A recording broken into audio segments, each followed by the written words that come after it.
Hi friends, అందరికీ నమస్కారం. నేను ఈరోజు చెప్పబోయే టాపిక్ ఏమంటే, ద్వారకా నగరం సముద్రంలో ఎలా మునిగింది? ఆ రోజు ఏం జరిగింది? మొత్తం వివరంగా చెప్తాను.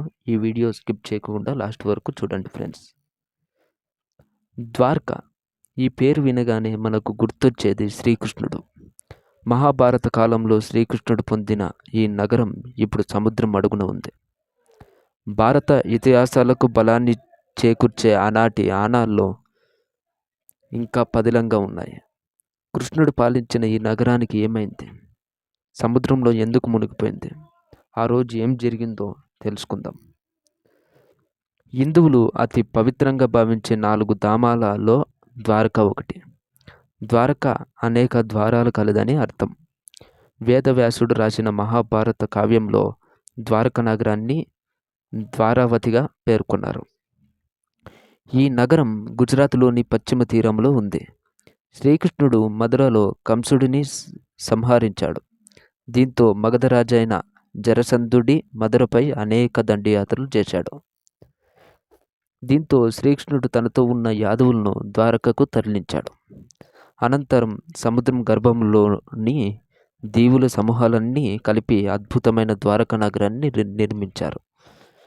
ద్వారకా నగరం సంయుక్త రాజ్య సమాహారంగా ఉండేదని పురాణాలు చెబుతున్నాయి. అంధకులు, వృష్టులు, భోజులు ఇందులో భాగస్వాములు. ద్వారకను పాలించిన యాదవులను దసరాస్ అంటారు. వాసుదేవ, కృష్ణుడు, బలరాముడు, సాత్యకి, కృతవర్మ, ఉద్ధవుడు, ఆక్రూరుడు, ఉగ్రసేనుడు ద్వారకలో నివసించిన యాదవ ప్రముఖుల్లో ముఖ్యులు. గోమతి నది తీరంలో ఆ నగరాన్ని 6 విభాగాలుగా చేశారు. నివాస ప్రదేశాలు, వ్యాపార ప్రదేశాలు, వెడల్పున రాజమార్గాలు, వాణిజ్య కూడళ్ళు, సంతళ్ళు, రాజభవనాలు, అనేక ప్రజోపయోగ ప్రదేశాలతో ద్వారక నిర్మితమైంది. రాజ్యసభ మండపం పేరు సుధర్మ సభ. ఇక్కడ రాజు ప్రజలతో సమావేశం జరిపేవారు. అందమైన కట్టడాలతోనే కాదు, ప్రకృతి సోయగాలలో నగరం స్వర్గాన్ని తలపించేది. సముద్ర తీరంతో ఆ ప్రాంతం ఆహ్లాదకరంగా ఉండేది. కురుక్షేత్ర యుద్ధం జరిగిన 16 సంవత్సరాల తర్వాత ఈ నగరం సముద్రం గర్భంలో కలిసిపోయింది.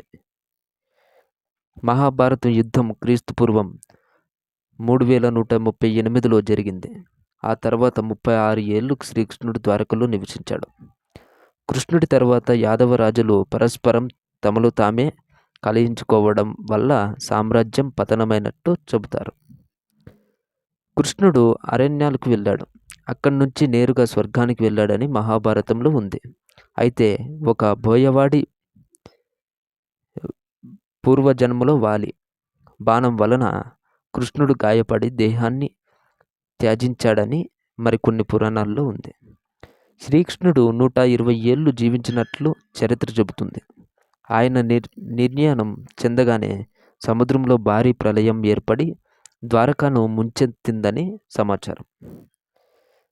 ప్రళయానికి ముందు భారీ గాలులు వీచాయి. ప్రజలు నివాసాల్లో మట్టి పాత్రలు వాటికవే పగిలిపోవడం మొదలయ్యాయి. భారీ విపత్తుకు ఇవి సంకేతాలని భావించిన శ్రీకృష్ణుడు అందరినీ సమావేశపరిచి పవిత్ర సముద్రం స్నానం చేయాలని ఆదేశించాడు. కృష్ణుడి పిలుపు మేరకు ద్వారకకు విచ్చేసిన అర్జునుడికి రాబోయే విపత్తు గురించి చెప్పాడు. మరో వారం రోజుల్లో ద్వారక సముద్రంలో మునిగిపోతుందని తెలిపాడు. ద్వారక ప్రజలను సురక్షిత ప్రాంతానికి తరలించాలని సూచించాడు. ఆ తర్వాత శ్రీకృష్ణుడి అరణ్య బాట పట్టడం, ప్రాణాలు త్యజించడం జరిగిపోయాయి.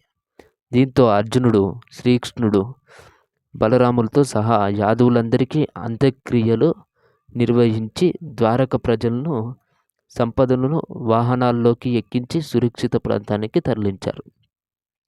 వారంతా అలా నగరాన్ని దాటగానే సముద్రుడు ఉగ్రరూపం దాల్చాడు. ఉవ్వెత్తిన ఎగిసిపడుతూ క్షణాల్లో ద్వారక నగరాన్ని ముంచెత్తాడు. ఇదంతా ద్వారక ప్రజలు అర్జునుడు కళ్ళ ముందే జరిగింది. ద్వారకాపురి క్రీస్తుపూర్వం 1443లో సాగర గర్భంలో మునిగిపోయినట్టు చరిత్రకారులు చెబుతున్నారు.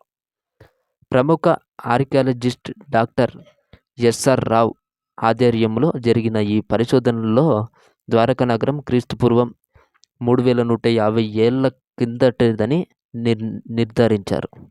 అదే ద్వాపర యుగంలో కృష్ణుడు విశ్వకర్మ సాయంతో నిర్మించిన ద్వారకగా భావించారు. ఈ వీడియో నచ్చితే లైక్ చేయండి, షేర్ చేయండి. మరిన్ని వీడియోల కోసం మన ఛానల్ని సబ్స్క్రైబ్ చేయండి. Thanks for watching friends.